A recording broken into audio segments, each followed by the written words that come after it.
the most glazed characters of all time. And the first character we'll be talking about is Itachi Uchiha. I'm so freaking glad he started the video with a strong glazer, because Itachi is #1 glazer out of any anime character in anime. This man is so glazed that the fans won't pop it out, but he is so glazed at the fact that they think Itachi can just slow Dragon Ball. And that's how delusional the Itachi fans are. They are the most. He is the ultimate glaze. He is the glaze fountain. He is the glaze god. This guy's essentially the poster boy for glazed anime characters. Thank you, bro. Any anime fan from the 2010s whose fan base meat writes the most, and they'll say they Itachi won't pop 9 it times out out of 10. For as long as Naruto Shippuden's been out, people have been praising this man like he's their firstborn child. And honestly, if there's a character to praise, Itachi is admittedly a good option. He's easily one of the best written characters in Naruto as a whole, and does the whole evil guy to good guy arc really well. When you first meet Itachi, it's clear that he's one of the biggest threats we've known at the time, and of course the main villain for Sasuke. All you know about him is that he killed the entire Uchiha clan and dipped, and to boot, he dogged Sasuke during their first reunion. Fast forward to Shippuden, and we learned the truth about his decisions and the reasons behind them. We learned that he was manipulated into ending the Uchiha clan, and even when we seen him seemingly hate his younger brother, we learned that he loved him so much and could never actually bring himself to end his life. It he really does have a good the story. Heartstrings at his death scene. And on a more serious note, in case any of y'all are doubting the impact of this character arc, someone actually deleted their own character build in real life because of Itachi's death. Couple this amazing twist with some cool abilities and you got yourself a fan favorite character. However, this combo proved to be a bit too potent because everyone and their grandmother has Itachi as their favorite character.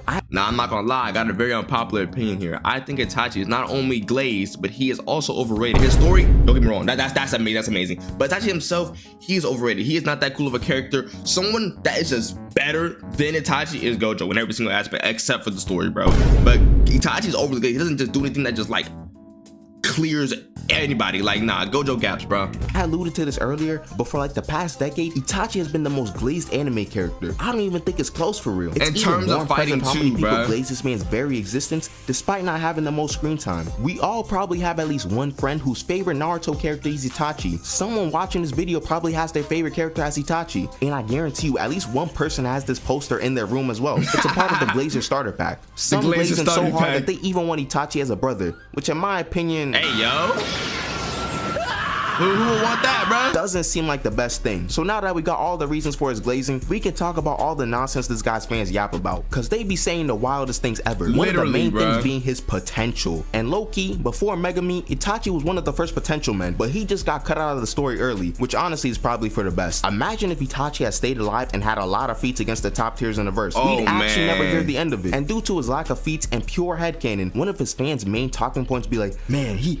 had to get killed off because he was gonna be too strong, which we can't even really prove. He might have just gotten power crept anyways. But Olamasama, his hacks though, his genjutsu is too strong, it's overpowered. Yeah, sure, I guess, but I'm sorry, bro, but for the people who said that Itachi can beat Goku because of his genjutsu, I'm gonna need you to pack it up. I'm gonna need you to pack your shit up, bro. I need you to sit down in a mental hospital and have a talk with somebody, because that is an insane take, bro. There are other people in the series with stronger genjutsu and hacks in general. He's not stopping no Biju bomb or anything like that unless he has a Susanoo active. And I know a lot of y'all be talking about the Yada mirror and the Totsuka blade, but that's not even an instant win if you just get speed blitzed. And plus, if he got to the stage of the Susanoo, his eyes were probably cooked anyways. He also don't got no Senjutsu or Sage mode either. But somehow, the Itachi fans saw Tsukuyomi and Amaterasu and thought Itachi was unstoppable. I even heard that a healthy Itachi is beating a base Madara, which I don't even know how people a healthy Itachi is beating a base Madara.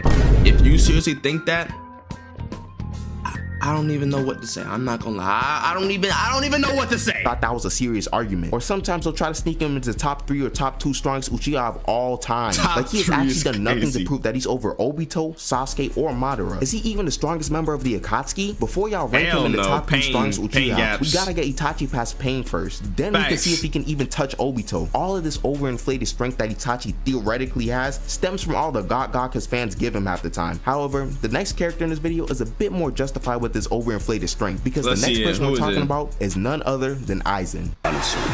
Oh man, the Bleach fans, oh man, they run off with it. They get one good villain, they're over there. They won't stop slurping, they won't come down for some oxygen, they won't stop glazing. They get one good Bleach villain and they just go off with it, bro. I'm sorry, Bleach fans, but it's true, bro. I'll be overglazing that man. Like, he's a smart guy, yes, but pop it out, bro. He's not the best villain in the anime. Alright, before y'all start tweaking out, we all know that Aizen is a dope villain. He doesn't really have much of a backstory to him besides what we saw in the flashback arc. And even then, he's still just the same Aizen we know that was just scheming. In my opinion, the main draw to his character has to be his abilities and manipulation and how well they work together. Not only is Aizen just dumb strong in terms of spiritual pressure, but he's also got a busted Zanpakuto that can manipulate the 5 senses of anyone who looks at it. And he's also dumb smart and has shown to be extremely calculated throughout the series. But I think the cherry on top for all of Aizen's Glazers was when we saw the twist about Aizen planning all of Ichigo's battles. Literally all of them were planned. It's a mind crush for both Ichigo and the viewer because the 200 something episodes you watched until this point were all planned by Aizen. However, we run into our first issue of Aizen Glazers, the infamous all a part of my plan line, which has been used way too much by his fans. Aizen wins a poll, all a part of my plan. Aizen gets put up against freaking Superman, all a part of my plan. You get chased by a whole truck by your friend, all a part of my plan. Like, we get it. We know he plans a lot. I guess Ichigo palming his face like a basketball was also part of his plan. Or that one time that Aizen got his Keto broken with one hand and was left dumbfounded. Was that also a part of his plan? Y'all Aizen fans be glazing this man so much, and I think some of y'all have actually deluded yourselves into thinking he's the smartest in the verse when he stated himself that Urahara is smarter. I don't even want to talk about how much some people will drag his hacks to the point where you got him winning battles against like Dr. Manhattan. Like, we gotta calm down. Dr. Manhattan is strong, crazy, but he's not some god of all anime or something. My other problem with Aizen is that he's one of the best manipulators in fiction, which is not a problem whatsoever until you realize that Aizen has created a bunch of new fans that only like manipulators. Which, if you like manipulating type characters for their impact on the plot, that's perfectly fine. It's the people who actually think they're Aizen in real life. These are the bots that gaslight their friends and boast how they're like 5 steps ahead of everyone. Broski, you're not playing 5D chess or some genius among geniuses. You wanna be a genius? Hit the books, bro. You are not on Aizen level thinking. Now let's move on to the next character. Who is that?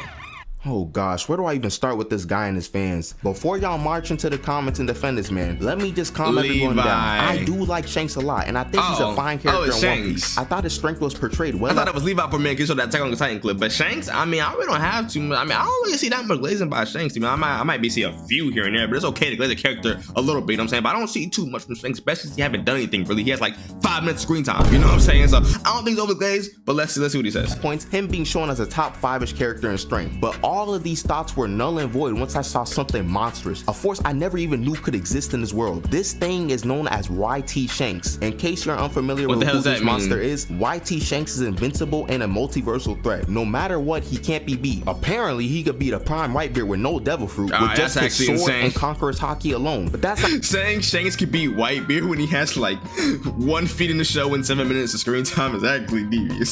Like, that's actually insane work, One Piece fans. Not even the worst of it, as there are people who genuinely think that Shanks can 1v3 the OG admirals. How do you get this from any scene in One Piece? This is glazing. So after seeing consistent nonsense like this, the hater inside of me just started to take control. I really did try my best to stop it, but I just couldn't help it. I had to accept who I was. I'm a true hater at heart. So let's get to it. Why on earth is Shanks so strong in his fans' eyes? Did I miss something? He's only in like 5 scenes or whatever, and he doesn't really fight anyone in the anime. Yet a lot of his fans just outright say he's the strongest in the verse, blindly. I guess the narrative is what pushes Shanks that high, but y'all are structuring it. This guy is dead tricking y'all into thinking he's strong. He used Wi-Fi hockey on some bum and made him run away, and this is what made y'all think he's top 1, and that's really all he's done. He hasn't done much else in the anime, unless him blocking a Kainu was that impressive to y'all. Congrats, you are now a Jinbei level Yonko. And before y'all say that I'm being illogical, you should already know by now. I don't actually use logic when I do these things. We should also talk about his rival, or lack thereof, because Mihawk is clearing this guy after he lost an arm. My goal, Mihawk don't like wasting his time unless it's with real threats like Don Krieg. As we all know, Mihawk is the strongest swordsman, as his title suggests. Therefore, anyone else who uses a sword, aka a swordsman, is not stronger than Mihawk, meaning Zoro, Shiryu, Vista, and Shanks are all weaker than Mihawk. Shanks is not a hockey man, and he doesn't have a secret hockey expansion that can level everything in sight. He's a swordsman that is weaker than Mihawk, even if it's by a hair. And many Shanks fans will try to talk about him being 1 centimeter taller than Mihawk, therefore he's stronger. I wouldn't put it past Oda to do something like that.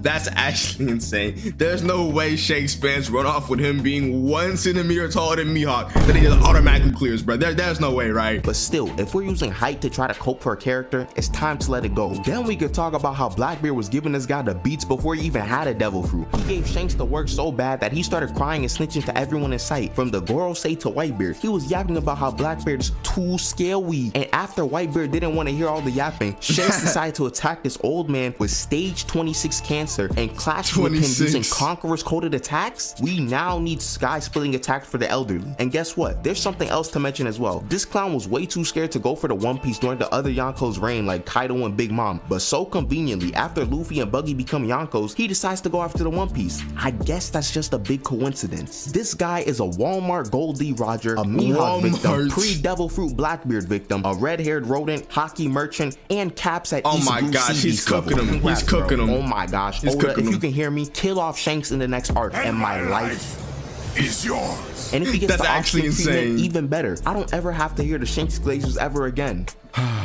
Even after the ranting and the agenda pushing, I still do like Shanks, but please, stop glazing him so much.